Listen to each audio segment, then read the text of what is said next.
Welcome to DiceSized, and welcome back to the final episode of Wish Hunter. This will be our epilogue, folks, but don't worry, this is still me, your DM and friend, Rob Whitehead, and with me, as always, is my lovely table of friends and family here. We, of course, have my brother, George. Hey, it's G, playing Parable, ?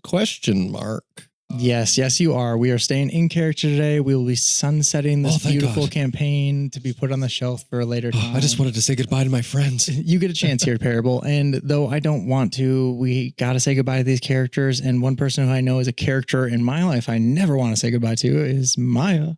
Hey, it's Maya. You can call me Maya. That was so nice. I don't want to ever say goodbye to you too. Oh. And Zen doesn't want to say goodbye to her friends. So don't. I won't. No. I don't think, to be honest, I don't think any of us are really going anywhere. But in terms of the world that we used to know, we are on to the next. To be continued. Yes. We will be starting there, I think, with the creation of said world and surrounding universe. But then I think we'll be doing some time skips as well, just to get a good feeling of resolution with these characters. So maybe they end up together, but don't be afraid to take your own solo journeys, y'all, because a lot of time we'll be passing.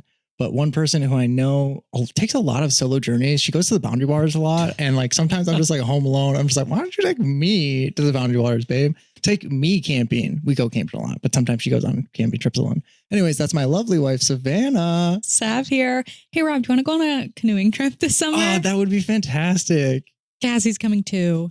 Oh, good. as she does in all of our car rides and elevator rides, and anytime we have a chance to chat about it. Well, anytime you look up, Cassiopeia is there. True. So true, especially in the Boundary Waters. Especially. They're all up there, and the big and little ladle, et cetera, et cetera. Cassie would like everyone at home to know that this episode pairs really, really well with a hot cup of tea. As do most things, I think. And Cassie, that is one thing that you taught me throughout this campaign. I always thought tea might be a little bit too slow paced for D&D, but then I realized that is a lot of what D&D is. There's always time for tea. There's always time for tea. And why not slow down for a cup of it while I read you this doozy of a recap. Last time, our heroes escaped Crave's wrath and plunged deeper into the broken heart of the broken plane of Odd, finding themselves within a gallery of memory and regret. There, our heroes spoke with legendary heroes of old, the Wizard Time and the Wizard Luck, Soraya Sarian. Newly freed from timeless stillness, she whispered both her guilt and her pride to Cassi. Cassi immediately offered her forgiveness, knowing that it was better to try and hope rather than give up to regret and despair. Her mother's awakening brought Cassi a reunion she had spent a lifetime wishing for, and with it, the truth of their enemy as well. Crave was a god of obsession, bent on becoming something worse. An elder element, a being with the power of a god but without the restraints of divinity. The Wizard Time, once revered as the holy light of Domi, nearly surrendered himself to despair, but the party convinced him to make a stand. Though he had little time to spare, he compressed what hours, minutes, and moments he could, and granted our heroes a long rest in an instant. With that, our heroes turned to free the fading spirits of favor and fortune. Yumi and Yami gave the last of their essence to strengthen them. As they passed, our heroes knew they had done well to give these spirits peace. Lastly, and for good reason, the very addled Elder Sage Sagacious was left in stasis. Turning their eyes to the conflict ahead, Parable sought Brick's help once more. Mapping out the area as best he could, Brick identified two bright spots that radiated power. Nyx and Moore were able to identify them as primals, the elemental voices that exist within all noble Jinn. With a stealthy sneeze, our heroes invisibly avoided Crave's gaze and found their way to the chambers that held these primals. While Flo, a primal of water, welcomed the party, Ebb was far from friendly. Though made of stone, Ebb turned out to be a real softie. Both Ebb and Flo felt that Wish had forgotten them, or perhaps just believed them to be quiet. Though they had long considered taking on an adventure of finding Azerza, the mortal aspect of Wish, they feared the wrath of Crave.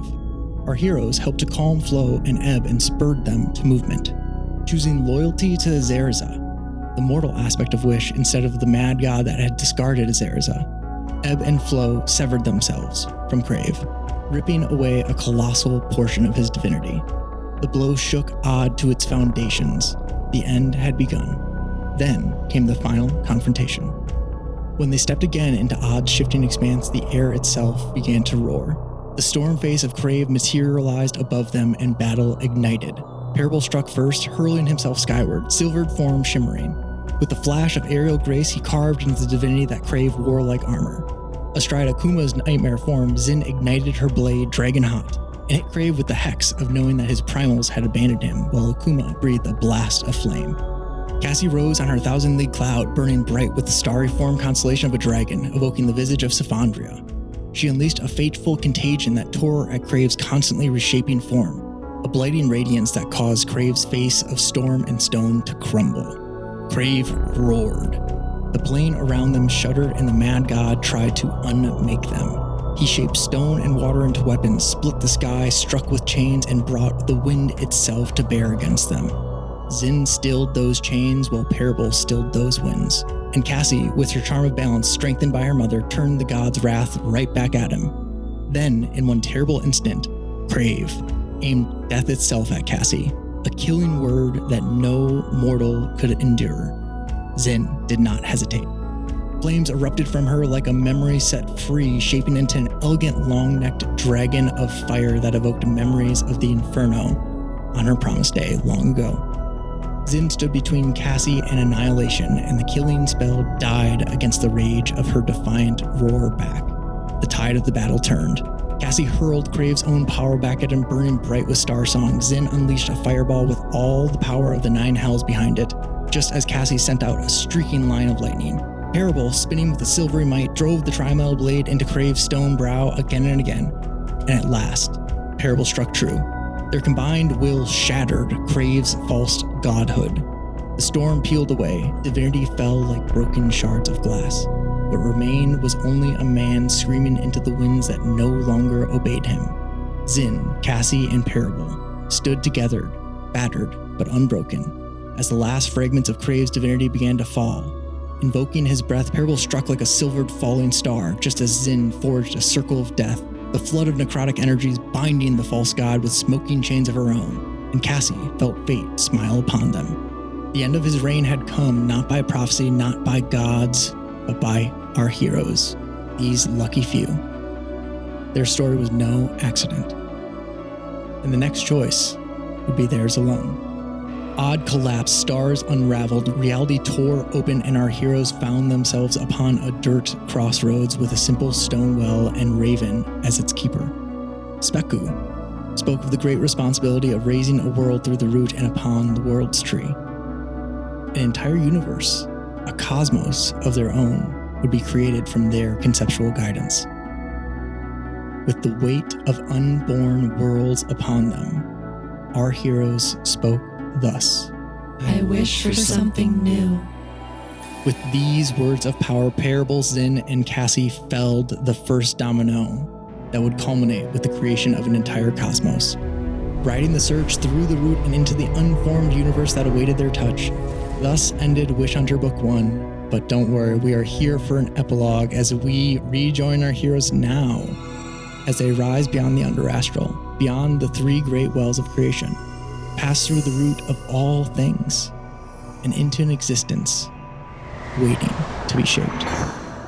So, players, let's give it some shape, y'all. my First of all, gosh. welcome back to the campaign. It's the last time. How do you guys feel? Does anyone else smell cinnamon plum tea? Sorry, I farted.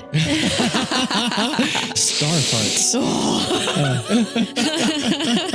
Zin, That's love. Zin's gotten into her alchemy? Or Well, she's been sucking fingernails and Yeah. sniffing farts. in my mind, this is like kind of like a primordial ooze soup that you're in right now, and it's just like your consciousness. But I guess you could just be on the crossroads having tea and talking about farts, I guess, as you must consider some things, and power is being shaped within your hands.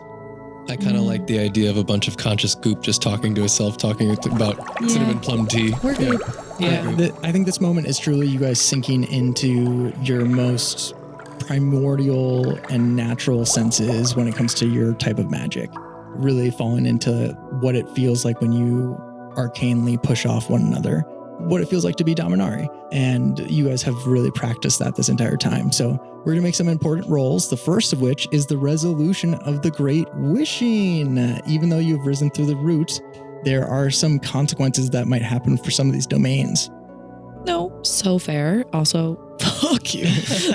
So I pre-rolled for the amount of clusters that I think theoretically most of the domains would have. Okay. 2d6 for the 2 wells versus like 3d10 for the lands of favor or 6d10 for the lands of fortune, places that had long time to like build up power, especially lands of favor and fortune, obviously.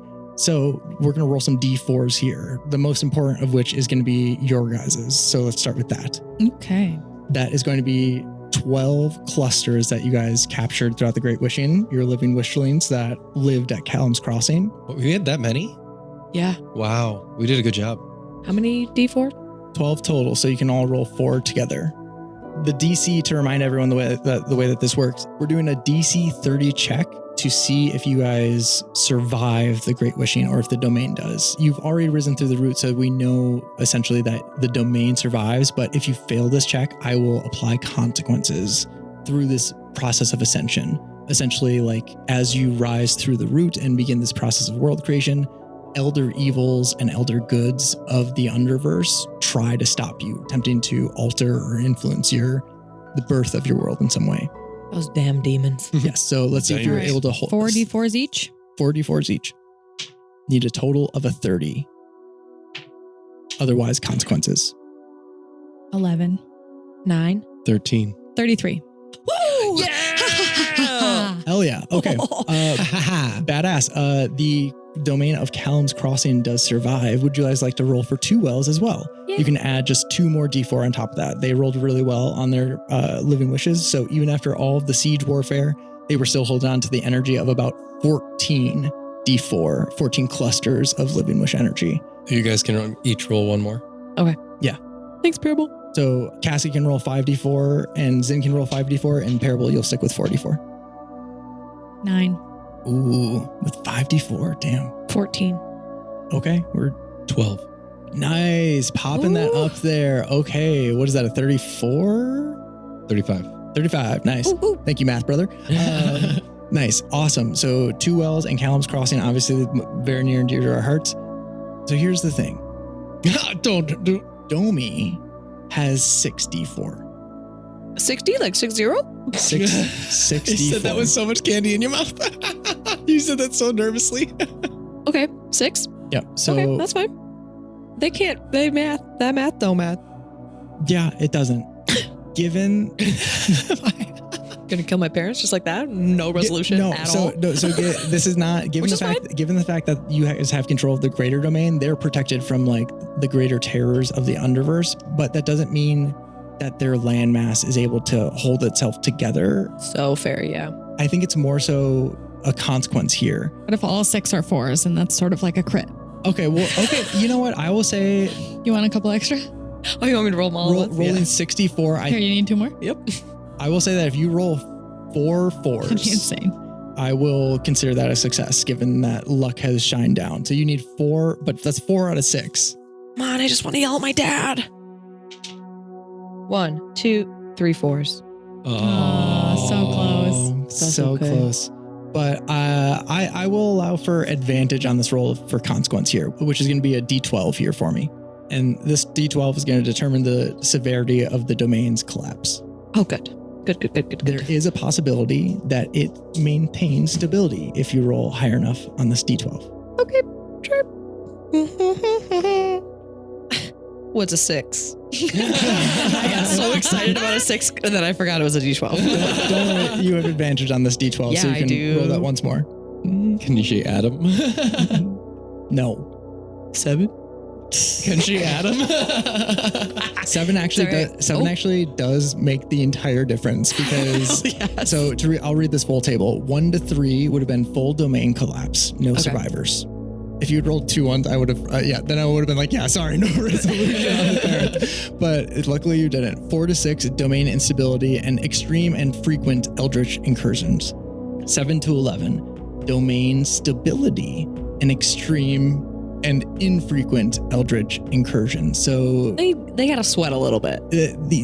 Your dad especially. Yeah. Specifically the warden. It's like a let him prove his kaiju a worth. year. They get one Godzilla a year. It's He really likes his sword. He needs to use it. Yeah. I think the roll a charisma save for the entire people of Domi.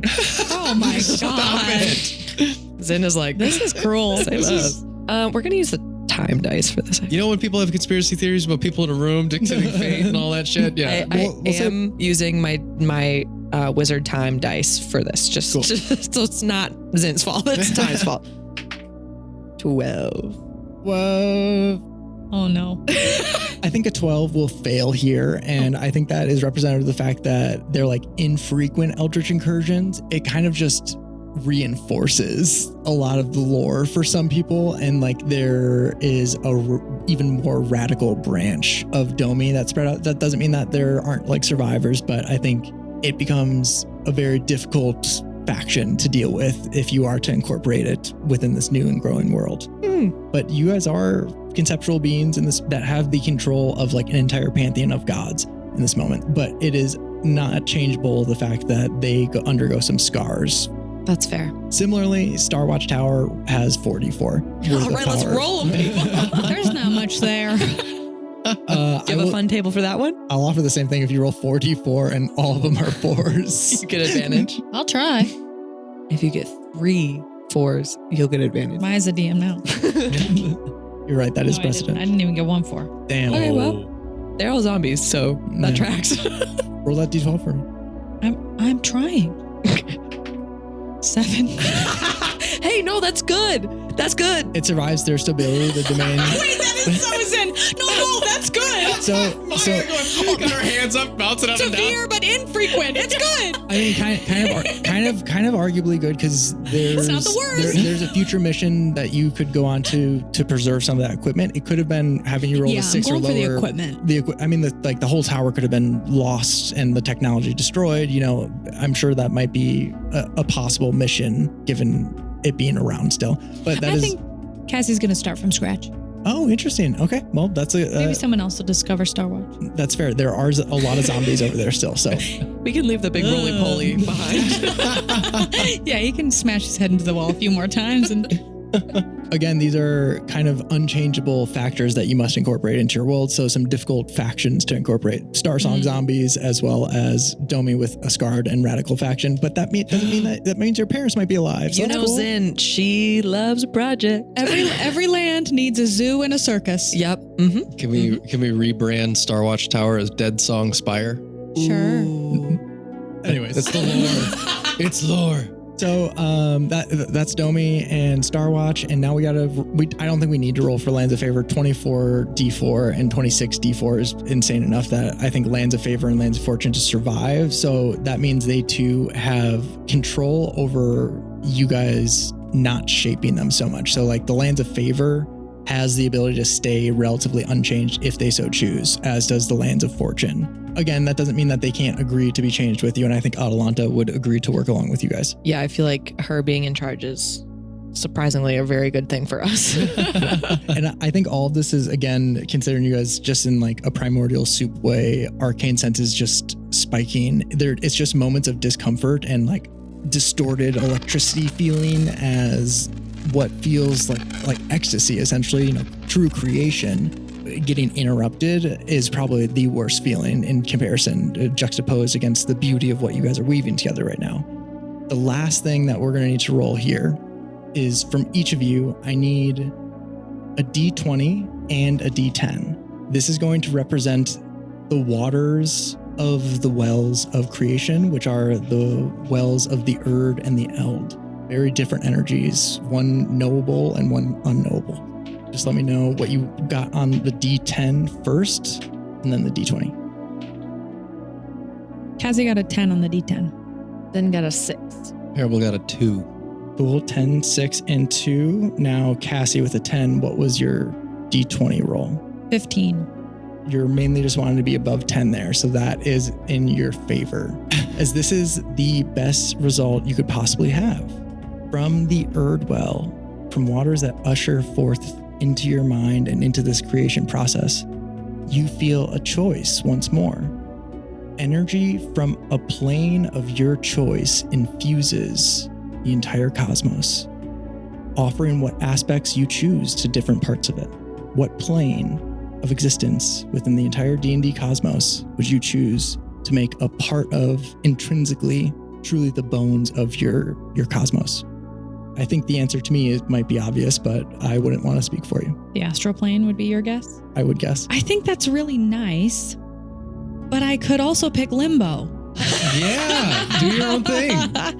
So the energy from this plane is going to be infused in our new world. Yes, and so Every aspect of our new world, Yep, or every aspect of the cosmos, you said? it will be tied much more so to the cosmos. So it'll be easier to get there. You might have creatures from that plane coming to yours more often. So like the bad version of this is the nine hells or pandemonium or limbo. Because they're just places where entities exist to distill chaos. Here's my hesitation with astral plane is how much of our past world that we just lived in was influenced by the ebb and flow of the pressures of space. I think not much, and I think that might actually make the transition easier to mess with the ratio a little bit. Okay. I will embrace my heritage, will embrace the astral plane. Let's infuse this world with stars and magic and a bunch of little ladles. Amazing. I think that this means that there are astral color pools on the material plane as well that pop up. I think that as you are in control of this creation, you put them in secluded and sacred places rather than just out and about. It's not like it's a danger to people and to everyday society, but for adventuring, it becomes a way of fast travel, a cosmos interconnected by culture and means and trade and information shared, just as Cassi, I think, wanted from the start of this campaign. As you add this element in, it feels like your message board. The astral plane is the ultimate messenger space. Could you describe what a color pool is? Yes, a color pool in the astral plane is a swirling pool of color that the color is typically related to a plane of existence that an adventurer might go to would they pass through that color pool. And in my cosmology, they do a little bit more. I feel like they kind of operate in sort of like an information gathering way within the multiverse. So it feels right for Cassi to use that as an information passage system. So like wormholes with a library in it? Yeah, I guess it's a good metaphor. Cool. Stars singing to make travel possible. I think it's also really fitting for Cassi because reading about the astral plane, there's just so much impact of time lasting longer. Yes. That's definitely one thing Cassi wishes she and her family had more of before things got wild, was time together to just experience life. So I think that's very sweet. I think, yeah, you get to incorporate whatever elements you want. We'll get there, but we're going to talk about both your cosmos and like your prime world. So think about like how much you want the world itself, this prime world that I think we'll dub. If you guys have any suggestions, I'm open to them, but I currently have it labeled as Atlas 9, given that this was Atlas's 9th turning and the one that was successful. Feel free to rename it to whatever you so choose and think about how much of it you want to be astral. As I ask Maya, what was your D10 roll first? 6. Nice. With a 6, sounds great. What was your D20 roll? 7. Ooh. Heard I needed above a 10. Got real sad. An evil lich. Oh, okay. As you guys feel your budding creation take some sort of structural shape, an evil presence plane shifts into your cosmos and disappears.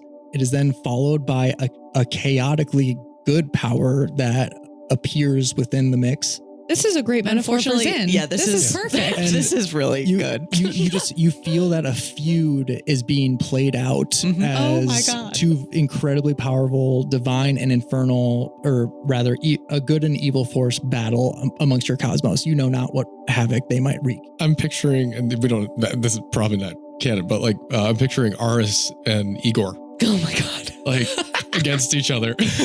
Just battling. Yeah. Yeah. Okay. We don't know what happens. I mean, if you want to add any flavor to that, I really added some options in here just so that when we do return to Wish Hunter eventually, I can be like, guys, remember when? Yeah. I think Zin especially might see it as an example of the blood war being like immediately touched upon within her cosmos. Like, you've entered the real shit has consequences. Yeah. And it means that problems that aren't your problems suddenly become your problems. Yeah, definitely. And tying into of like the 9 hells being held back and everything, that maybe something did escape. And Zin herself being a portal of sorts to the 9 hells, like, yeah, who's to say when she goes to primordial goop that like, oops, something came along with me. Yeah. As a bridge to hell, you never know what you might bring up with you. But I think Zin herself is very like, you know, you've incorrected yourself in saying like infernal is bad or whatever. There is a hope in Zin that's like, well, of course both sides have to be here. Yeah, there's quite a bit of order. I could use dark power for good. Who's to say that, you know, this won't be a good thing? Just like very much, yeah, it'll be fine. The path to hell is paved with good intentions, but we shall see if the path from the underverse is as well. It has been so far. No good deed goes unpunished. Ain't that Amen. the truth? Oh gosh. Everyone take a drink for Wicked. And lastly, G, what did you roll for that D10? D10, I got a 2. All right. Now, what did you roll for that D20? 20. Okay. Ew. Awesome. You know what? I will. So cool. I love you. I will with a. Does the 2 screw me though? Because I'm really, I can't, No, a two does not screw you, but with a 20, I will allow you to re-roll that D10, and I will give you 2 options of your choice. Lucky. Just unleashed. Hasn't he been the whole fucking campaign? Seriously. I mean, Well, mine is very. I can't complain because it is indolent. Do you guys remember a couple sessions when I wasn't using this dice though? Yeah, Where like those It are needed- sad. It needed sessions. time to rot. Yeah, those are when we were in the weeds. I'm re-rolling a 10. I got a 6. Nice. I think Zin rolled a 6, so sorry. Yeah. Nice. Okay, so you have the option of a 2 being an unknown elder good of well space escapes along with you. An elder element can become an elder evil or an elder good. So an elder good, you can assume, has stayed good aligned for this long. You cannot know that it will stay good aligned forever, given the fact that it has no restraints or boundaries of divinity or worship, but it is an incredibly powerful individual should you choose that. More like a god without any sort of restraints. Giving wish. Yeah. Mortal wish. Or a 6 was your other roll? Yeah. Star psionic forces batter the world seed as it grows, resulting in more creatures than not having some sort of force or knack power, like some sort of minor ability that is just kind of randomly distributed throughout the verse. But not necessarily Star Song always, but a very common example of it. But also telekinesis, being able to never sleep, little things that affect life in small and fun ways. Quirks, you might call them.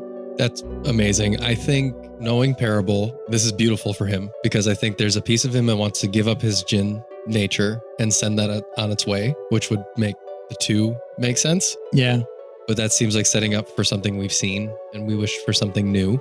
And so I think embodying that wish that he made with his friends, he would pick 6. He would say, but start small.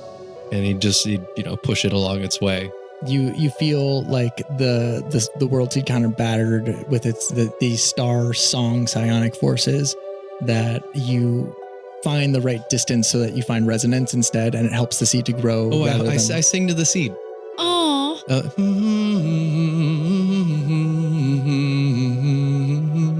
And I just sing and hum and try to get the stars to settle a little bit, but I don't want them to stop what they're doing. And I'm imagining the first power that's granted is the ability to know how someone else is feeling.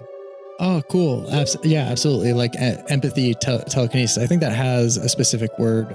I'm imagining someone who starts with maybe the ability to sense how someone's feeling, and then when they can touch one person's shoulder and another person's shoulder, they can transfer that. Cool.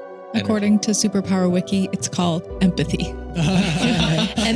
Nice. Kinetics. Empath. Telepathic. Empathetic. Well, I think empathetic. that always has been. Empathies. I do love that always having been like the true nature of Star Song. So I think it feels right to have like a minor version of that just requires a little bit of just requires touch, and you know how someone's feeling. I also love to think that Parable's only able to do this because like he has Cassie's innate abilities to understand Star Song right now in this moment. Like you're all so intermixed that you're all using one another's skills We're and ooze. talents. Yeah. You're ooze. In the same like- hole. I'm like, oh, Cass, thanks for the tuning note there. Oh, you got that? Yeah, no, I think I do. I think I do. Good. Yeah, I do. I don't even really know what I'm doing or where my voice is. Key. Oh, sorry. Guys, I think Hal came with us. We need balance. I'm noticing we need balance. That's okay. That's okay. Did all 9 hells or is it just 8 of them? I've only seen 8. Okay, well. Where'd the other go? Akuma's hiding something behind his back. She's reaching in her Fine. oozy Akuma, pockets. you can't have a whole level of hell. I only took the third. I was going to say this is really, really cool, given the implications of our collection of little animals and animal friends, especially like just wondering what kind of life they're going to have and how this choice also makes it probably better and more unique for them too, which is sweet. Oh, I would love the first person who gets this empathetic power to have a pet spider. You find that conceptually, you guys They're bit by a spider. As creatures. This is Spider-Man.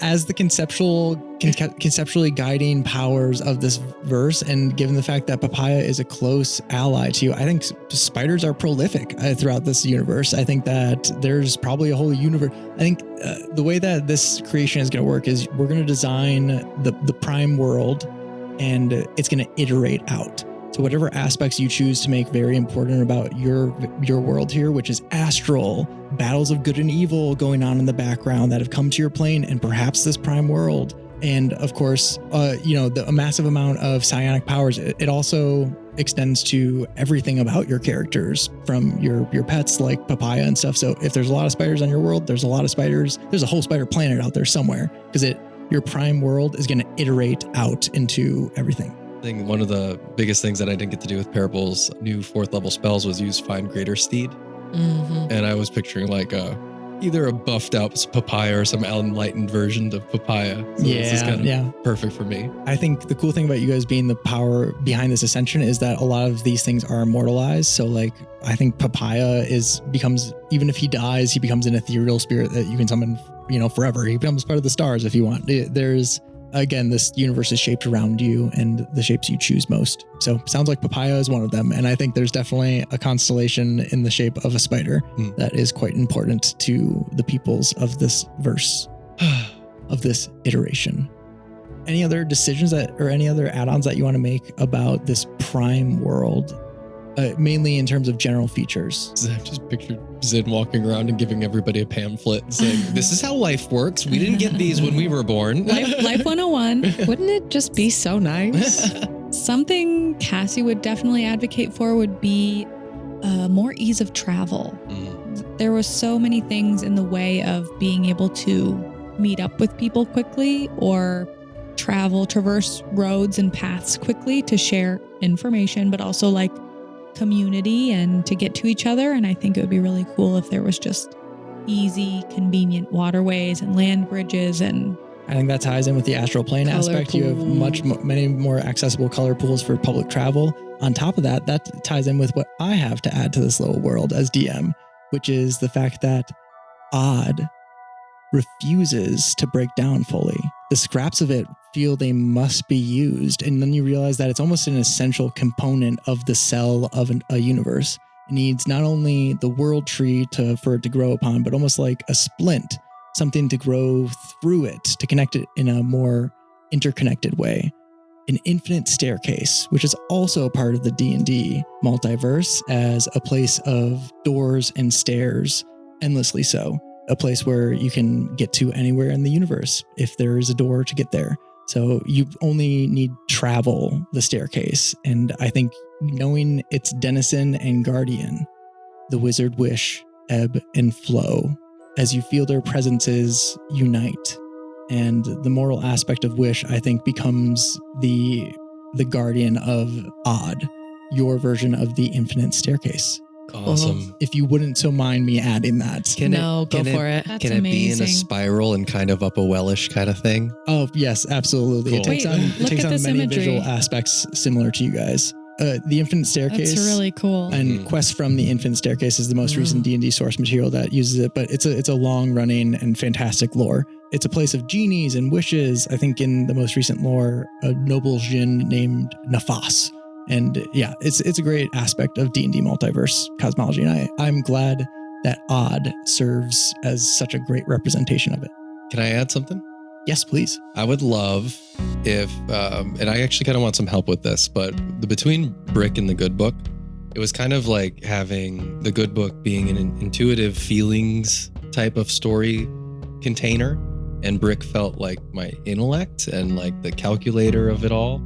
Even though Parable was alone during his experience, that felt like a little like family of self. And I would love to give everyone a Brick and a Good Book, but I'd like to do that in concept. And I'm struggling on how to narrate that. There's a philosophy, and this is also in the DM's guide. It's called animism, which is the philosophy that everything has a spirit. So rather than primals just being elementals, you could extend it to everything. Where if you don't want it to be just bricks, that means that if someone bonds enough to a spell book, then its spirit is nourished, right? And like that spell book becomes sentient, or even more mundanely so, any object, whether it be natural or mundane. Yeah, I'm thinking along that line, maybe like a mixture of imprinting, projecting, and attuning to something to give it a level of your own sentience to reflect back at you. Cool. And being able to do that in a couple different forms. I think the people of this world, this prime world, are regardless if they are genie blooded or not, are in tune with their version of breath. Perhaps they consider it the soul, perhaps they consider it magic, but people feel a connection to the world and the fauna, everything from the fauna to the flora to the objects around. I think spirits exist everywhere as magic given time gains sentience in this world, and it just takes the right kind of energies to build. Cool. That just means a lot of people finding animal companions and bonding to special items and finding magical weapons that have just been infused with a little kid picking up a rock and holding it and keeping it so close that it becomes alive. Yeah, or like tokens have meaning. Yes, yes. A kid picking up a stick, believing it to be a dagger, so much so that it grows with him to the point where it becomes his one and true blade upon adulthood. Believe it, you can do it. Yeah, if you truly believe in something. Yeah, like there's tangible evidence that your belief is growing or grows with you and you know, like when we work really hard or somebody really has faith or belief in something and it just doesn't come with that reward, and there's lessons to suffrage, but it'd be great instead of a wish that people through care and attention to themselves and this object or, idea grew something that was magical. Yeah. I think that reminds me very much of Raya and how like just the sentience of power and how innocent that can feel, and how I imagine a world of cultures surrounded by that sense of innocence and childlike wonder in the very primal forces and objects and elements around them. The last thing I have, and this one comes from George, is music magic. So much music magic, dude. There's music is magic. I think your if you have one, I assume you might. What note rings most true within the core of your world that resonates most with all of it? Its truest tone. Shout out Brandon Sanderson, spoilers for Rhythm of War. It would be just under 500 hertz at 493.88 hertz for B5. Okay, awesome. I love how specific that is. It's the very first note of Wish Hunter. Oh, that's awesome. I love that. Please, insert that note here. Incredible. Love it. And with that, I think any other last minute additions? Otherwise, I have a little prompt for you guys to set up a little bit more local epilogue for your characters and our NPCs. Before I manifest you guys into physical space, do you guys have any other suggestions for the world name? Currently Atlas 9. Is this the world name or the universe name? The world name, but like because this is the prime world, it will affect it would probably be called Atlassian space. Yeah, so it's like the center of this universe, kind of? Yes, because this world will irradiate out. So the world name does matter. If you guys want it to be anything else, I'm open ears. I really like Atlassian. We could also drop the 9 and just reclaim the title of Atlas. Yeah, that feels good. I like the idea that the 9 stays a mystery. I think that's what was eating at me. I liked how when we came into it, we didn't know what iteration it was, because I think that would bother the fuck out of me as a civilian of this universe. Is like 9. What about 1, 2, 3, 8? When's 10 coming? Yeah. So either a variation of Atlas or Atlas is great. Cool. Atlas just. Atlas Just. Awesome. Reclaiming the name Just Atlas. Excuse me. Atlas Just. Yes. Then we descend towards a world called, once more, Atlas. And you all find yourselves once more standing beneath the swaying branches of a great willow. No. 2 great willows. Welcome to 2 willows. Oh, 2 willows. You shut up right now. Of course, 2 wells is still its own community, and Callum's Crossing is its own community as well. But they, as so near and dear to your heart, have morphed into one landscape. You can't even tell where one ends and the other begins. Is there anything else in your immediate vicinity besides the familiar aspects of 2 wells and the newly familiar aspects of Callum's Crossing? There's a want to have them have like a courtyard. So could we have like a hidden oasis in between all 3 of them? Like if they're in a vicinity of each other, like a triangle? I'm just imagining. Yeah, I think that, there can absolutely be like upon the border between several different meeting spaces of several different styles, an oasis being the most common and frequented. I think at its midst, of course, a color pool that one might travel to and fro. A very, very common way station, I think, for many in the area. Well, that's a good name for it. I caught the idea more than even the oasis thing was way station. Oh, good. Yes, you have a way station here, truly. And as you all find yourselves between these 2 great willows, you have all of the people of 2 wells around you.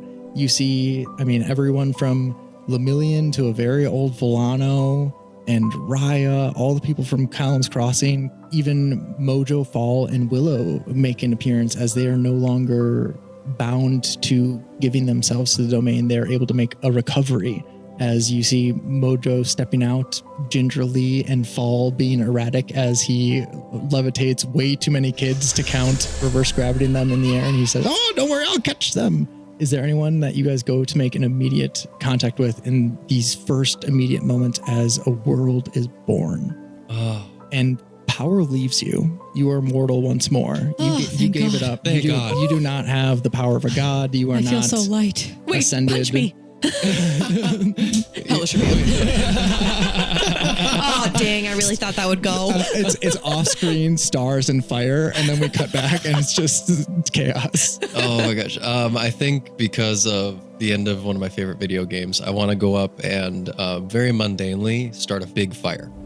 The people join in. You have Brick working in a way to provide translation between different species that might not speak to one another and cultures that might not. As the lands of favor, some individuals appear as well. Where do you think would you place them away at all? Because Parable's nearness to the Moray and his natural connection to them draws the keepers to a very nearby community, and you eventually get a group led by Atalanta, Chorus, and a now living once more prophecy led by the Moray. It seems Atalanta has given up power to the Moray so that they 3 might be unbound as well. And the Lands of Favor is no longer a domain in truth, but a nearby community.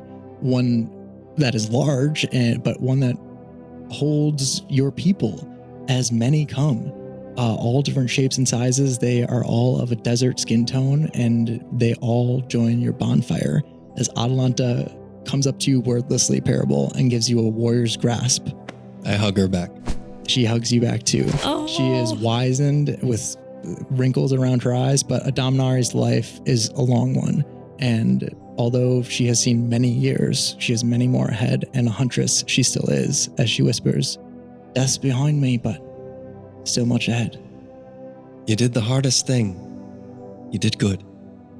She, I think, sheds a tear and says not a word, but holds your embrace as you guys are just like arm in arm again, near the fire. 2 warriors that have met after many years of feuding. I kind of meet eyes. I slip out of the embrace and I look at Prophecy and everyone that walked up with Atalanta, and I, kind of give them a nod and embrace. And as I turn to the Moray people, instead of trying to greet everyone, I just start doing a chant. Parable starts doing something kind of Jin, but more primal to the idea of the traditions of the Murray people and the land that we're on and connectivity. So stomping on the ground and banging his chest and singing a song. They all join in, and you fall into rhythm like you've ridden this bike 1,000 times before, and more so, there are stories of you, Parable. Many of them have names that speak of your nature: Vigil, Coda, Creed. These names that all speak of belief and faith and a power behind prayer. Most so, they speak of the power behind holding fast to an oath. And you see your touch upon the Murray, even though you've never got to truly experience them. You will get to for as long as you live. In this dance, I think Parable's meditating on the universe behind us. He thinks of Herbert. He thinks of the White family. He thinks of the endless chaos that was granting wishes and all of that, and just empties it into the fire with song and dance, and knows that there's something new on the border. And as he's doing that, he thinks of one thing that he's ready to let go, but he looks around for Count Chance. I think Atalanta says that she tells you that she kept him in the dungeon. He is still, him, Wheel, and Warren are all still considered enemies that are to be held. And given that they were Dominari, they are also two long-lived enemies that hold the grudges, she says. She visits them rarely, but right now it seems out of your grasp. But I think at this moment, you might be shocked to find that another community shows up, albeit with a little bit more scarred and worse for wear. Are they marching? They are. Notably, they are not. Good. The ones that would not march towards another community, and you see many call themselves exiles. But they are it's just the majority of your community of Domi that all were considered too weak of belief, that didn't last through this great crisis of faith that they couldn't hold on. It's most of the people that you would want to be here, and leading them is your mother, Isla. Girl. Isla Bending, you do not see your father. Oops. She killed him. What do you do, Zin, as you see your mother, Isla, cresting the horizon, leading Shadowcast, they call themselves, but you know that Shadowcast is not a name that they should feel bad about. Yeah, they should wear it with pride. Zin, before seeing them approach, I think is passing out little pieces of paper to the young kids and having them write down something that they want to let go of or something they want to manifest. And then she's letting them like crumple up the piece of paper and throw it up in the air. And Akuma's going to like, awesome. So it's like her little way of like, I love this. This is such a scheme. They could just throw it into the big fire, but you're bringing them to me. Yeah. Destruction. Yeah. Thanks for the snack. Controlled destruction. So I think just during this act, she would look up at this group walking and walk up to her mom.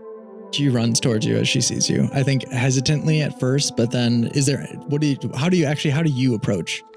I think pretty tentatively. I think she runs at first and slows down within 10 or so feet, noticing I think that she would flinch. Your energy is not matching hers. Yeah. I think Zin would like when someone goes for a hug and you just kind of leave your arms down, like that type of energy, but still like welcoming. Like you can be here, but like, why are you here? The first words I think she says are, Zin, I was always on your side. I was always. And I don't know how Zin would take that, but I think that those are the first words that she says. Why didn't you visit me when they locked me up? I tried. Even after we spoke that night, I spoke to your father and I told him that you weren't ready for Promise Day, but what I meant and what I should have said was that Promise Day is a stupid tradition put together by fools that want to control power. It is control. It's control. It always was. It controlled me, and it. Zin. She corrects herself. I wanted to be on your side. I'm sorry I wasn't. I forgive you. Plus, I got a lot of cool things to show you. And she like gives her a hug. They'll like lean in like, all right, you can hug me. Like, hey, buddy. And I think she'll offer a bunch of pieces of paper to her mom and say that everyone is welcome here. To be shadow cast is not a bad thing. I found a lot of joy in it, actually, a lot of fun. Meet Akuma. I think in this moment, Akuma's sharing in the hug, and she opens her eyes, and Akuma's just kind of smiling in a big serpent. Oh, okay. No, he's a good thing. He's a really, you know what? He's probably one of the better things that's ever happened to me. Startled, like a parent who isn't used to being told any sort of news and hears honest news, takes a second to process it and says, awfully bright. I love that about you. I've never realized that fire makes so much light. It does. It's just another form of so rarely allow fire except for candle promise day. That's insane. Isn't it kind of funny? The first time I saw fire was a candle, and we just don't allow it really. That's really. Oh, they were watching through every bit of light. Archons lit the community because they wanted to watch. Oh, that makes sense. That one in our home that was assigned to our house. I bet that. Yep. Yeah. I do have someone for you to meet, but maybe not right now. He probably needs a diaper changed at this point. It's time. It depends. Yeah, it depends. Sorry, you have kids? Oh. No. In this awkward moment, Brick comes up and goes, and he takes a Polaroid. And he's like, it comes up to you with your first family photo with Akuma and your mom. Oh, that's really cute. It's like, no kids. Just, Akuma's enough of a handful. But I did want to ask you some questions. Yeah. Why do I have horns? And why do you not have horns? That's not necessarily okay. Because I feel like, it might have been a hallucination and totally not real, but I did have this like moment a long time ago where like you were arguing with Dad about like, oh, you left to be here and that, you were so great before that. So I'm just wondering if you could maybe enlighten me. So, you're right. I was not always from Domi. That's apparent. I once lived as a favori noble, but I found that the way that Count Chance led the people to take the city of Murray from the Murray people themselves. We ruled over a great city for the indigenous people's protection. Mm-hmm. I could only live with that for so long. It was a delusion built by the idea of favor and being, whether it was forced upon them or not, it was favor given, favor shared. They should be grateful, and they were not, so a city was taken. The Murray could be keepers no longer, and Count Chance would keep it for them. I disagreed with that, so I left, and I didn't have the price to cross the desert until I met a servant in the desert. Yeah, okay. So I snuck out one other time. Akuma! Dude, we talked about this. No more secrets. I snake in a desert. I mean, you knew I was already a snake, so I didn't mention that life. Oh, no, you're right. I was just in a desert that time. You met my mom. Died pretty quick in that one. Got eaten by an eagle geese. Wait, is Akuma your dad? This new Polaroid is really changed. No, to be clear, she's just infernally contracted and bound, so the bloodline going forward is tainted. There's no intercourse being had. Oh, good. That helps. I'm not your daddy. What do you want from me? Good. Okay. So to get through the desert, you had to. Your next born child was infernal. Yeah. And Akuma says, yeah. Okay. Yeah. Okay. But I picked you for a reason. You're right. Akuma goes on to say, you do have an infernal bloodline, one that Isla actually confirms legend of, quote unquote, like family history. However, it's, to Akuma's words, dormant. He just like... It was pretty easy just to spark the flame inside of you, so I don't know how far back it goes, but I mean, I was the trigger for it. So Zahriel really is my grandma. Okay, this is a very confusing family tree. But well, it's like she started it. It went dark, and I really don't like what's happening down there. So right. sparked it. All right, back up. Okay. No more lies, right? No more lies. No more. Not really a lie. Pinky promise. You must smoke a little guy. Smoke a little guy. Pinky promise. Thank you. Parable walks up with something smoking from his lips. He's like, Murray people, they gave me this. You want some? Oh, no. No? No. It's desert stuff. Yeah. At the words desert stuff. Smell. At the words desert stuff, I think we cut over to we pan over to Cassi, and I would assume Raya and her mother Soraya, and of course Claude as well is there. Notably, Wishbeard is there as well. And one thing that you and your mother might be observing in this moment is Raya and Wishbeard are holding hands. Ew. Oh, Just kidding. I really, really love that for them. How long has this been going on? I think it's just around this fire in this quiet moment. And as you say that to them, they like stop doing it and they look at each other and they say, "What was going on?" No. They start it's wrestling. It's nice. You just hear It's pew, good. pew, pew as like stars go one way, with pistol shots go the other way. It's good to have people. You deserve that. They settle down and once more hold hands to observe the fire as your mother says, "Good job." Thanks. I'm kind of just winging it. Have you always been? I only so good at dealing with managing everyone around you. Well, whether or not you can believe it, I didn't have friends until about 6 days ago. Oh no, honey, I saw that, but Oh, honey, you're a fucking loner. Let me remind you, your fault, my choice. Sorry. Well, thanks. No one wants to be friends with the weird sad girl who's all alone. honey, okay, you were a weird sad girl that was all alone. But the thing is, you weren't always all alone, Cassi. And she, I think, minor allusions up a few visions that she says, this is what I saw. And it's all the moments that you were stopped in the street 11 times on your way home by either kids or community members. You were never, maybe, yes, lonely, never alone, not within this community. You were treasured. You were loved because you gave people the time to unlock a potential that nobody else would. Whether that was small or large. That's a very interesting perspective. She shows you all the small impacts that you had that created obviously a much bigger one. Cassie would be very, very touched by that, especially reflecting on what a wild few days this has been, making new friends and having people she cares so deeply about. It's like one of those, when things get really good and you reflect and you're like, wow, things were really bad, but it's just that Cassie's focusing on the difference between what felt like total isolation and now it feels like overwhelming accompaniment by besties. They feel so vastly different, but it is a really refreshing perspective to have Soraya saying like, oh, well, yeah, remember people did always ring your doorbell and bug you. Yeah. That's sweet. You're showing all these moments that you've really touched people's lives. And I think you truly see that impact. And Claude has been just kind of quietly enjoying the conversation and like the energy, even seeing his wife brought to life.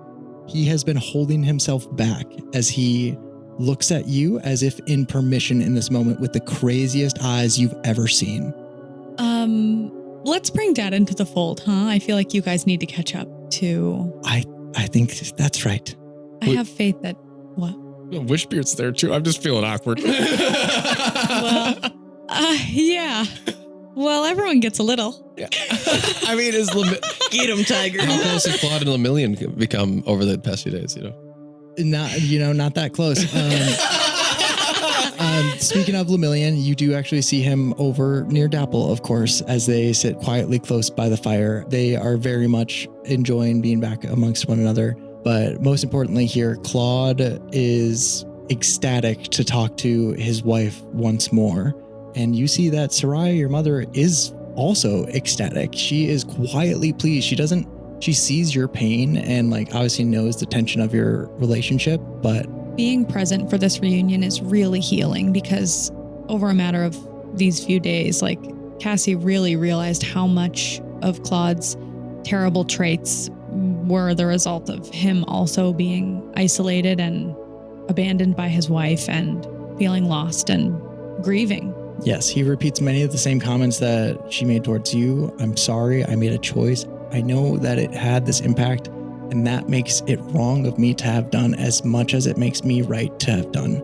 And Claude whizzes past that, having he never needed to forgive Soraya. He just needed this space. That's kind of annoying. Well, so it's It is because God, you really it's not. So to be clear, he doesn't need the space to forgive Soraya for himself, but he does actually. You see, like, he brings up you in your defense, speaking of the fact that the impact was one that, yes, it gave them you, but it's all, you should have told me. You should have told me. I could have been there for our daughter that I abandoned.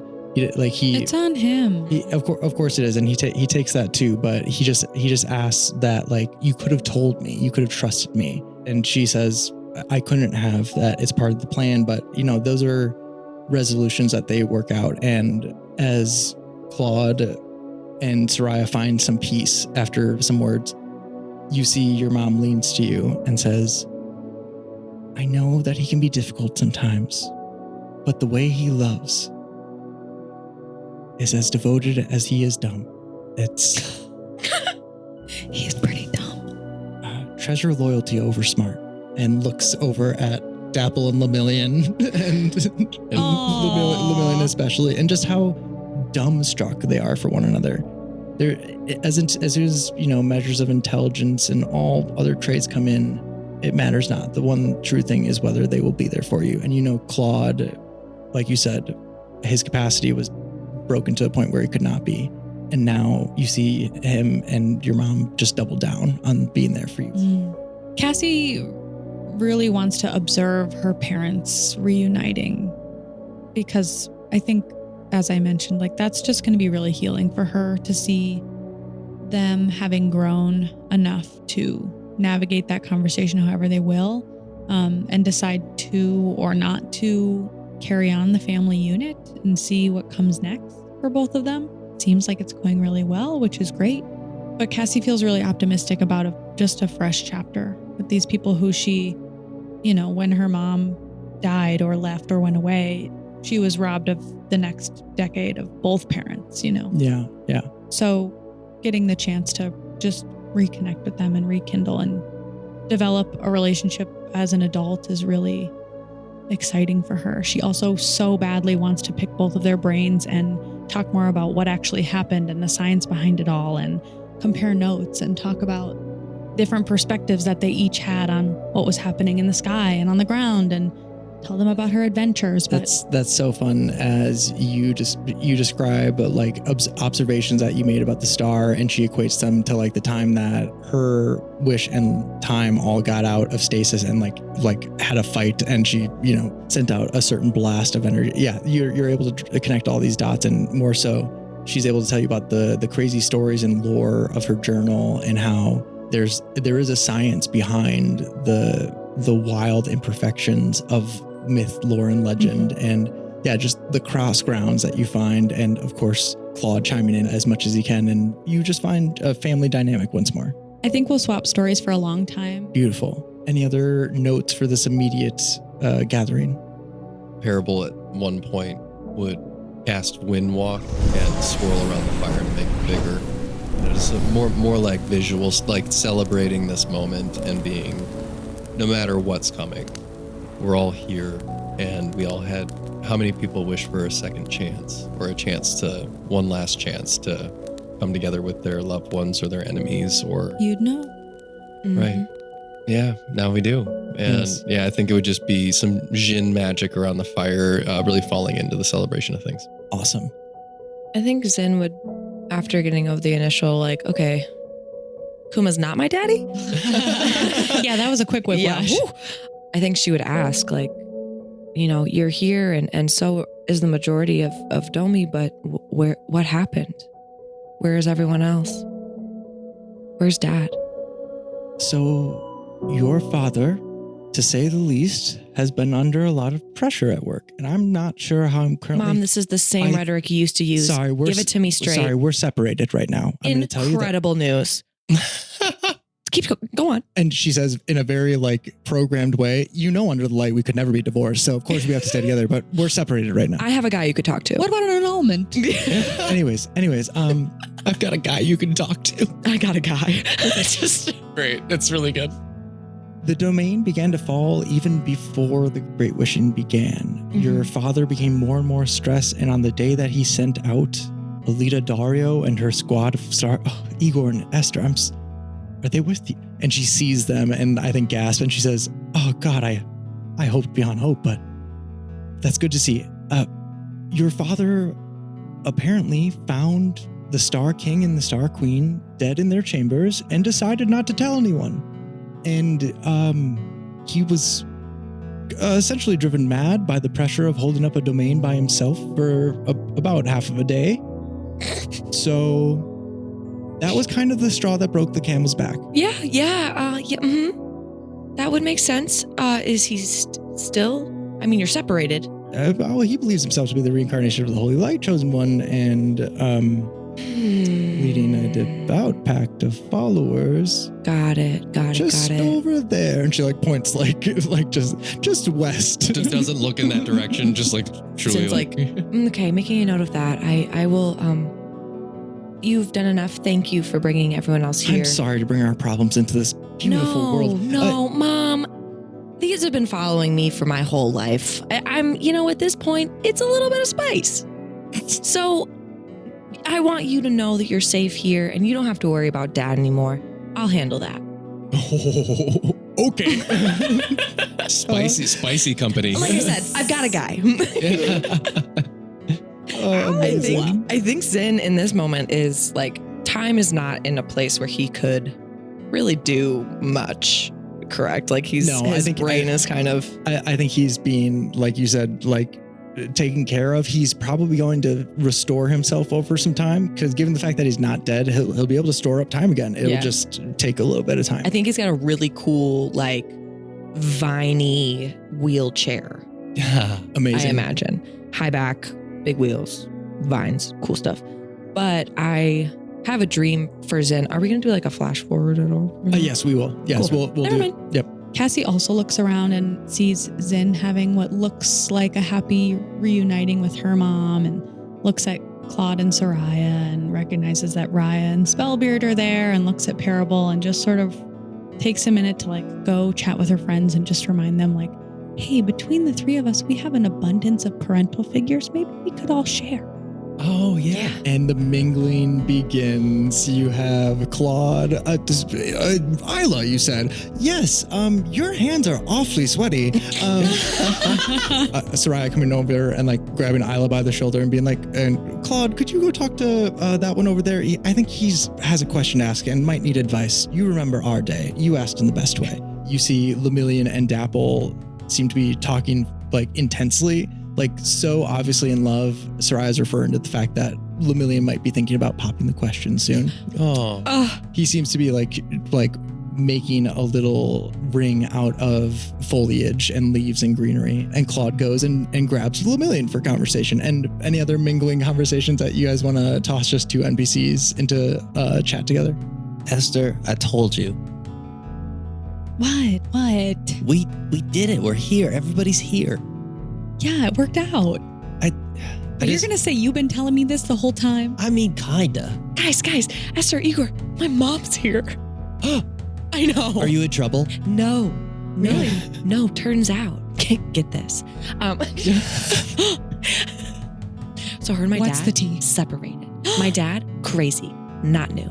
My mom, turns out, used to be a favorite noble. Yeah. What? Right? No way. Yeah. Why'd she come to Wow. Domi? Anyways, she had to get away. Big whole ethical oh my issue God, we over gotta there. have a sleepover soon. I know. Turns out Akuma met my mom in the desert, dog. Is he your Oh my dad? God, it's in. No, Igor, why is everyone assuming that Akuma's my dad? Not a demon, not your dad. Yeah, okay, Daddy. Not a demon, not your daddy. so yeah, why is everyone lying? Everyone lies Do you to guys you, have Zen. anything to share with me while I'm Ask me anything. I'm an open book. I won't lie. I'm afraid. So then my mom made a deal with Akuma to get through the desert and then like kind of reignited why you the have horns? infernal. Yeah. Oh my gosh. Yeah. I'll tell you about my grandma That's later. fun. It was crazy. But yeah, everyone's here, and it would be really cool if you guys could maybe help, get the rest of the well, they call themselves exiles, but we know that they're just normal people. But if we can bring them into the fold and let them know that they're welcome here and that fire isn't scary.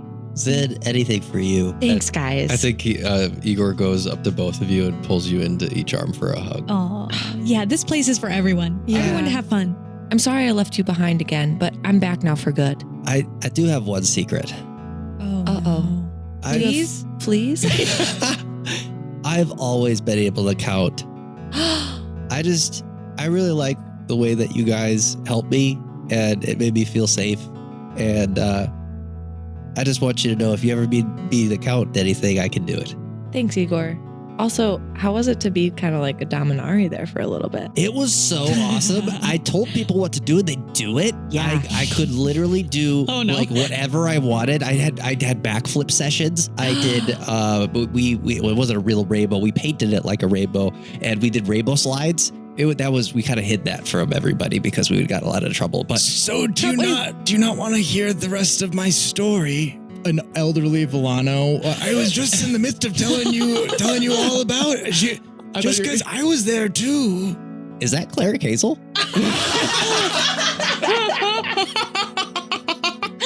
Is Cleric Hazel here? Oh my he god. Is amongst he is amongst the Shadowcast. Yes, he's the front man of a rock band. Cleric Hazel comes and starts talking with Villano, taking his attention away. Can he have a long, low pony? Yes, Thank you. absolutely, for sure, for sure. Totally. I think another note about Villano is that he quite obviously becomes the elder sage of Starwatch because Incredible. he came to know it quite well in the years that he prepared it for your visit 25 years ago. I don't know how time works anymore. Anyways, Not my business. I think around this time, your Windwalk parable sweeps up and the fires sweep up as well, and the joy and conversation is had. Any other last notes before I describe a little bit of a time jump here? I think maybe as Parable comes out of his Windwalk, Moore continues tornadoing the wind for him. I was actually going to ask, could we all have a moment after all this mingling's happening that we all turn to the fire and use something of our own magics to make it bigger? Yeah. I cast Fireball. Perfect. Amazing. I cast Control Wind and I just swirl it up and around. I cast slow and I make the flames dance really romantically. Amazing.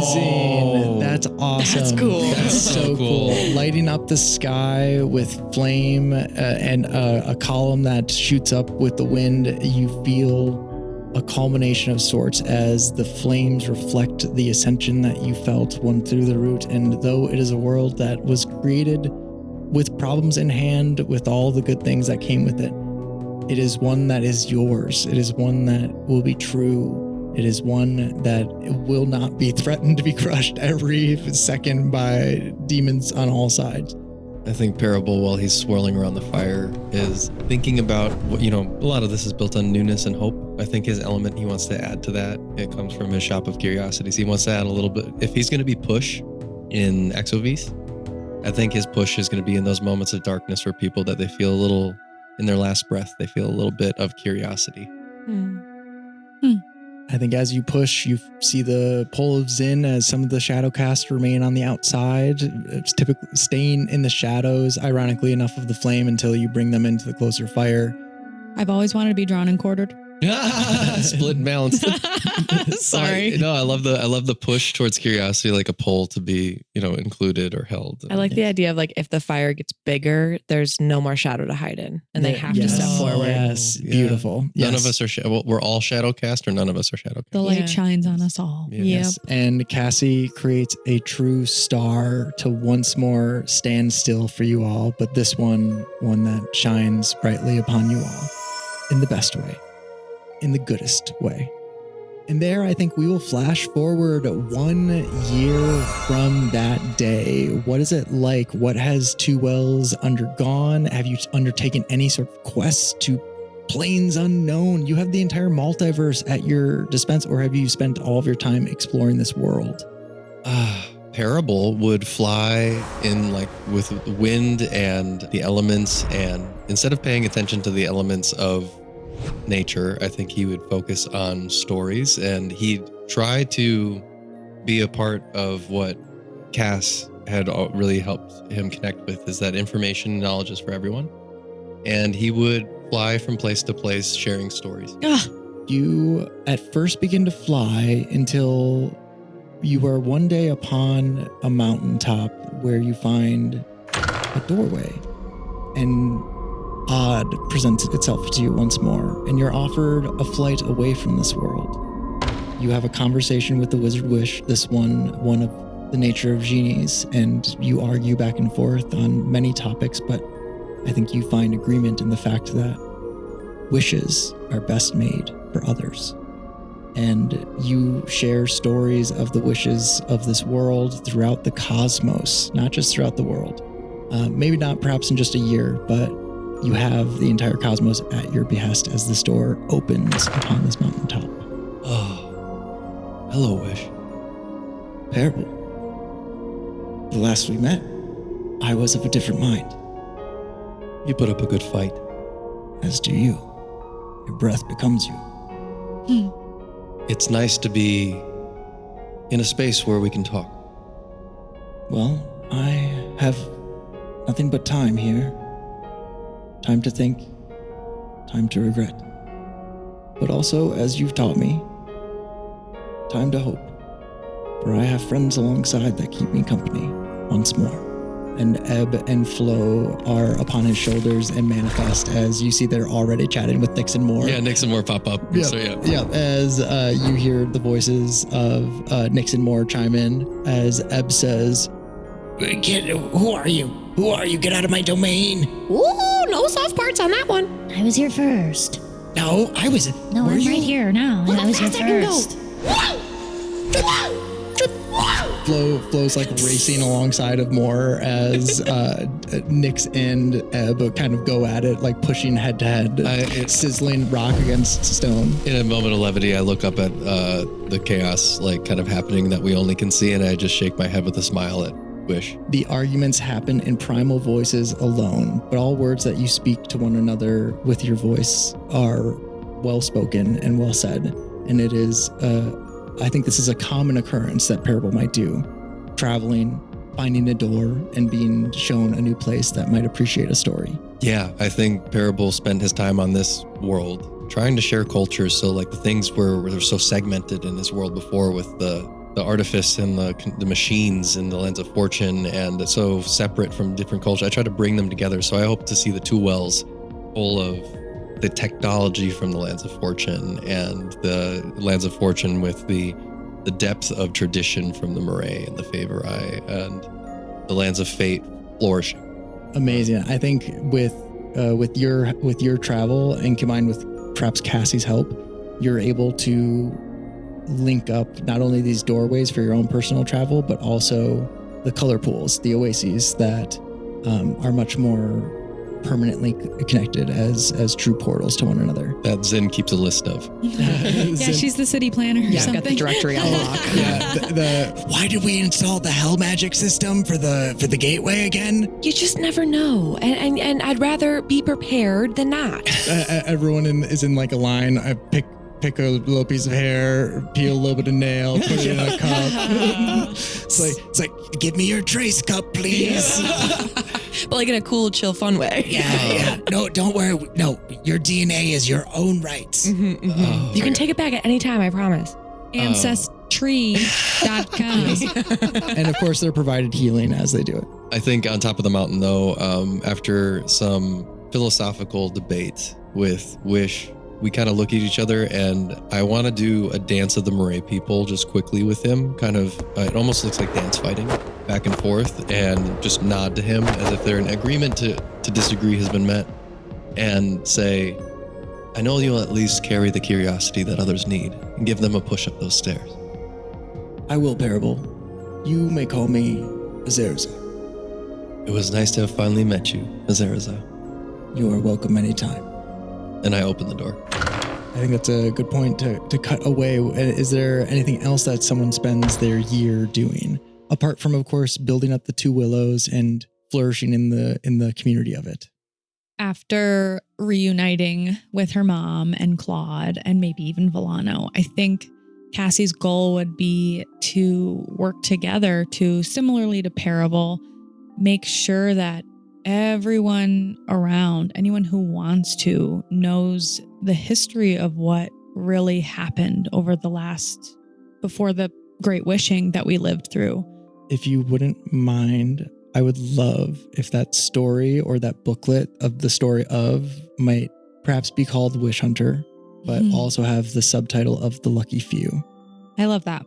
I think it would be a book. It would be captured in a series of books probably, but I also wonder if Cassi would, continue on as an astronomer by day, but like a history teacher by night, because what is looking at the stars if not looking to the past, right? Amazing. So it sort of makes sense. And I think traveling around to make sure that everyone who wants to know what happened has the true and accurate picture, not just of the logistics of what happened in space, but also of how different groups were affected. Yeah, explaining the communities of our friends. And wow, yeah, languages have changed. Like there's culture shock happening just due to the fact that years pass differently in certain regions of the world and not others. She reflects on how when she was growing up with Zin and Parable, there was all this myth and legend and lore about what happened 100 years prior, and myth and legend are great, but after a time of such universal deceit, telling the truth is an act of resistance. And I think that's what drives her, and I'd imagine her family too. Yeah, you inspire a generation. I think there's a mass movement behind this information in the ways that you share it. I think in the several ways that you mentioned, they each are surges in this, what is in all rights like a mass education. I mean, the Lands of Fate weren't any more educated than any other medieval world. You had as many people that couldn't read as those that could. You not only do what you hope to do, but you expand the appreciation and search for knowledge, providing also like a universal translation system amongst cultures, allowing for, and again, interconnectedness just seems to be the theme of this world. I don't think that there's a single culture that doesn't know of all of the other cultures of this world, given the fact that travel is so prolific, and you, Cassi, are spending so much time on spreading the exact details of what happened. There's no miscommunication to cause conflict. And just the truth from all perspectives, from all the perspectives I've been able to reach and record and gather between everyone we've met, my friends, my parents, Raya, people up in the sky, people down below the wells. I think in a very maddening way, there are certain people who still refuse to listen to the truth. As soon as you tell them the truth, they double down on their resistance. One such group is our radical friends over in Domi, who still call themselves Star Callers and the Aelin Solari, and you come across them on your journeys, and several other groups like that. That doesn't stop your spark to spread to the majority who love and appreciate the knowledge and transparency that you share. Is there any other communities or groups that you either really synergize with or think you find yourself in contrast to, like Domi? As you share this information, you realize that it is a journey that has value because there are obstacles in the way of it. Cassi probably really does not enjoy returning to the Two Wells, to the people of the Two Wells, to sort of try and defend the reputation of maybe her and her friends. I wonder if between Cassi and Parable and Zin, there are people who think we did the wrong thing, or who feel that now that they know all the truth, I don't know. It's sort of like the hometown vibe of what do the hometown people think of us? Is there gossip? Is there frustration? Is there misconceptions? And I wouldn't be surprised if Cassi felt like she had outgrown the spaces she grew up in, but also feels it is her duty to stay. I think the fact that the stories are so detailed make them even grander. Like you are living legends, and it's really hard to avoid as you kind of have outgrown this place, not out of any sort of claustrophobic sense to leave, but out of a sense of the things that this place could offer you versus what you offer it. You know that this place runs with your very efforts. You see every place that you've touched, every individual in this community is inspired by you. That's not something that you can hide from anymore. And most of all, it's hard to forget you three heroes, for when you leave, the dragons sing most. And Saphondria, I think, and her family are also amongst the trees, as I need to note that I think that they help you with your travels. So especially throughout these moments, I think when you come back, you have moments of like either Mojo telling like much more done up stories or Saphondria telling it exactly like it was, but all people who speak so well of you that you are, there's no hiding from it. You are the most famous people in this world. I feel like we hate that. I think Parable spent most of his time with Cass's help, either traveling through the color pools or like some other, however I can travel to just show up in a place, tell the stories and leave. And move on. Yeah. It becomes the most annoying rumor and confusing rumor is that the Wizards 3 have returned. Because it's part of the story. It's a factual part enough where it just loops enough times where it's just like 3 magical people are just flying around. We're just doing our jobs. You really inspired me with the book, and I imagine that Parable hadn't really. All these stories are him now. Like he doesn't have the need for the good book anymore. And open the door, it closes. Wish goes. Door opens back up, and Parable says, "Oh, I forgot this." And I hand him the good book, but on the cover now, it says Wish Hunter, the Lucky Few. Aww. I love it. I think if you want to give the good book back to, just at least that. Yeah. Cool. I do love the idea of giving up the good book because I no longer need it. And I think it was Wish's. And if anybody is in a transition space for them to at least pass by the origin of our story seems special to me. Yeah, I like that. And I think those stories truly do travel as you hand over the good book to Wish once more, for he is nothing but a storyteller in this space to the travelers that come through. And he, I think even at the year mark, shares that he's heard rumor that there are, from travelers around, that there are even worlds named after you three. An entire world out there in the cosmos you haven't visited yet, but a world called Parable. A world called Cassiopeia. A world called Zin. That's cool. I think. You know not what those nature of those worlds. That remains for a campaign far, far in the future. But we're nearing the end of our time, and I want to make sure we round out Zin. What do you do with your last year here?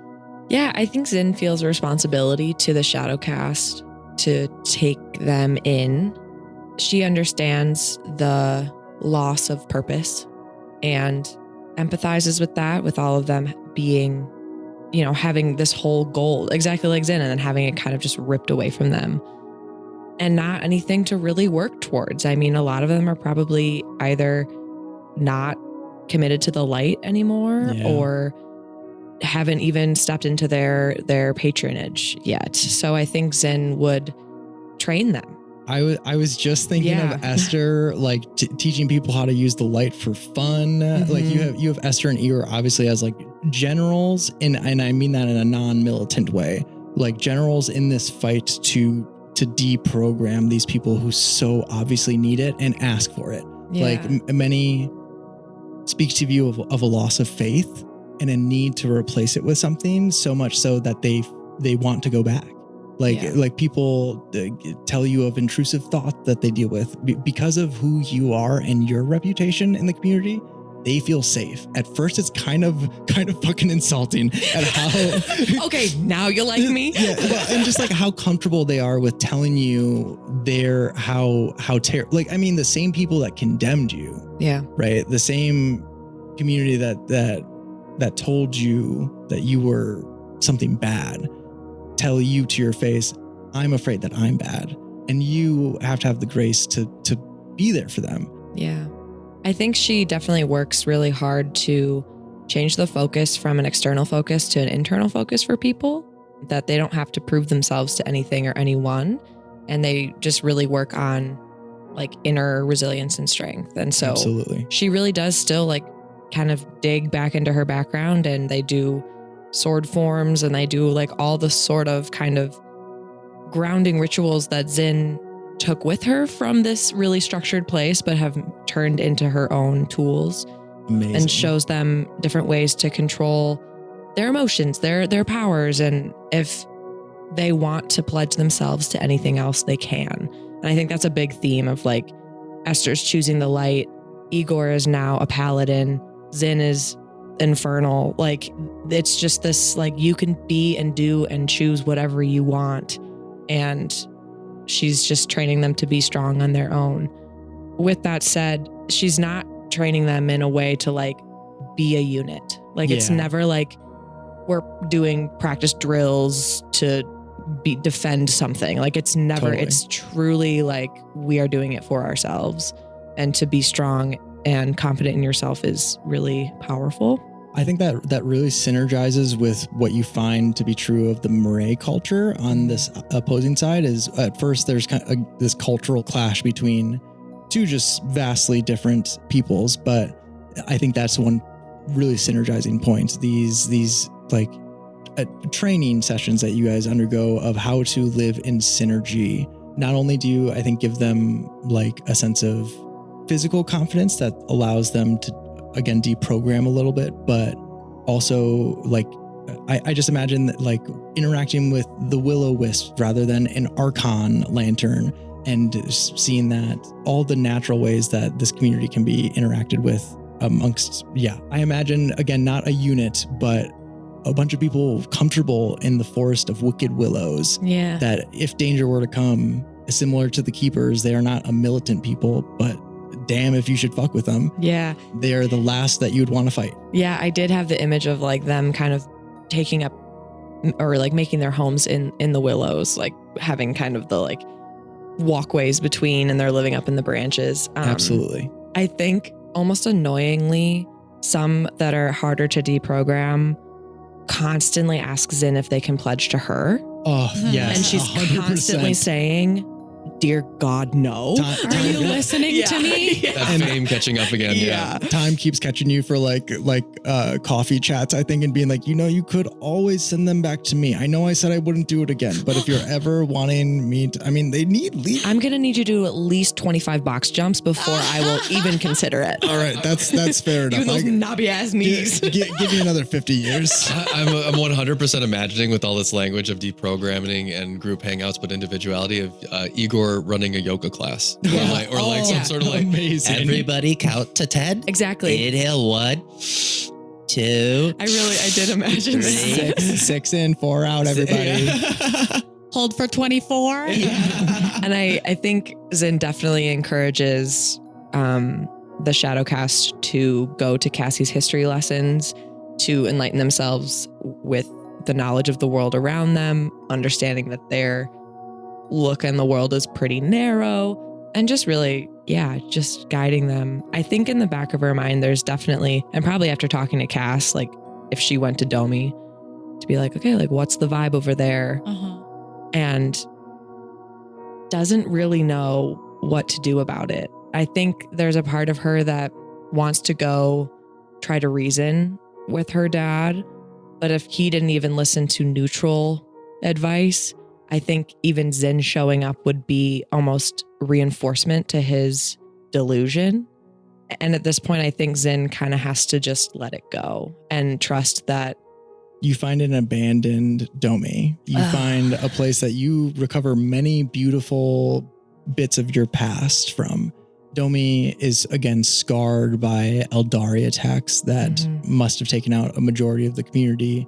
In terms of structure, many people escaped, but that radical few is no longer here. They've since left, and you can see traces of like massively complex teleportation circles that sent out full unit. This looks militant.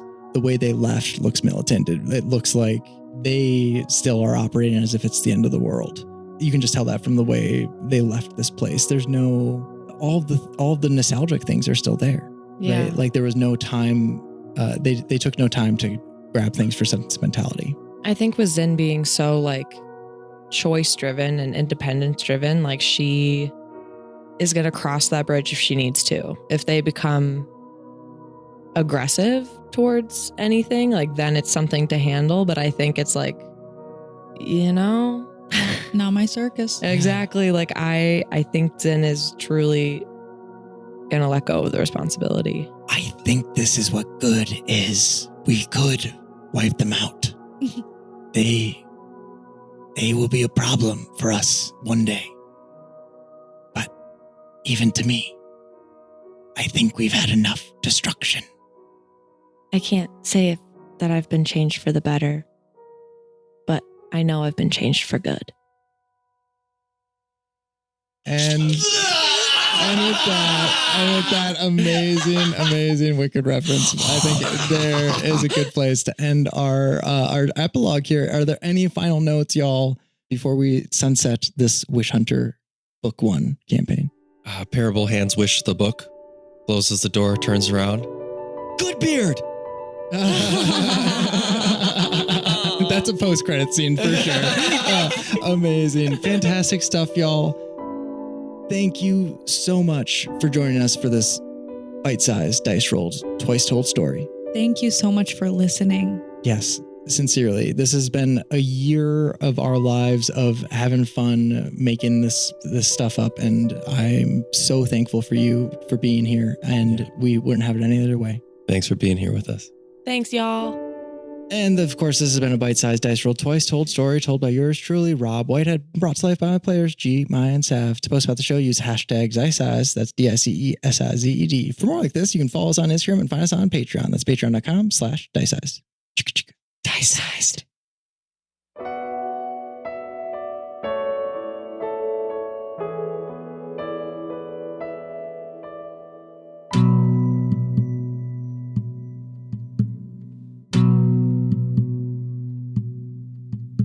The stars above tell us a story of old. The heavens beat and billow, the fires below. The seven completed, the eighth turned to unfold.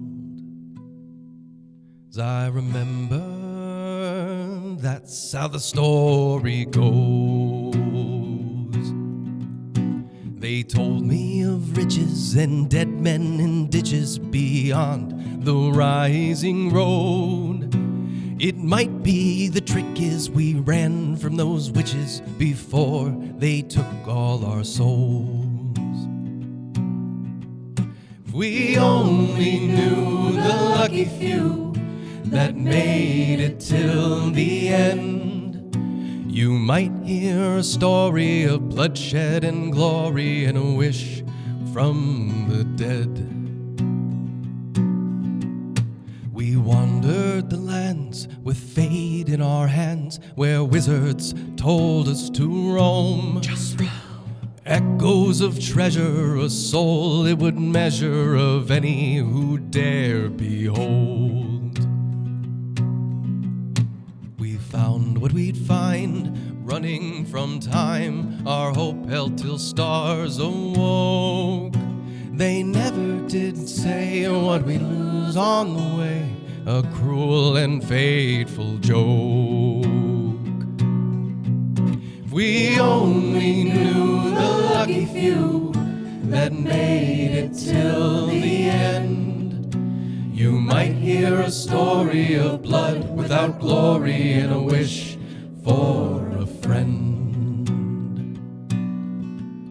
If we only knew the lucky few that fell along the bend, they might just miss that long dead wish they saved for the end.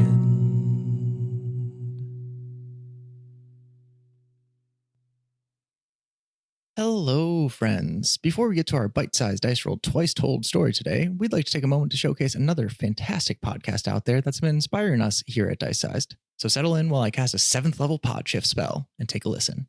Then we'll be on with our show. What does Avatar: The Last Airbender, Dungeons & Dragons, horrifying monsters, and a group of weirdos all have in common? They're all featured in the Session Zero Heroes podcast. That's what! At SCH, we collaboratively create stories from a variety of tabletop role-playing games, such as Avatar Legends, which is set in the world of Avatar The Last Airbender and Legend of Korra, or the most well-known TTRPG, Dungeons & Dragons, the spooky Monster of the Week, and so many more. If you're a fan of unexpected twists and turns as a team of players creates characters thrown into insane worlds of the Dungeon Master's creation, then this is the show for you. Come join us on Spotify, Apple Podcasts, and everywhere else podcasts can be streamed, including our website at sessionzeroheroes.com. And be sure to follow us on Facebook, X, Instagram, and Discord for all our news and announcements, and to become part of our amazing TTRPG community that we're building. You won't want to miss out on Session Zero Heroes podcast, so check it out today.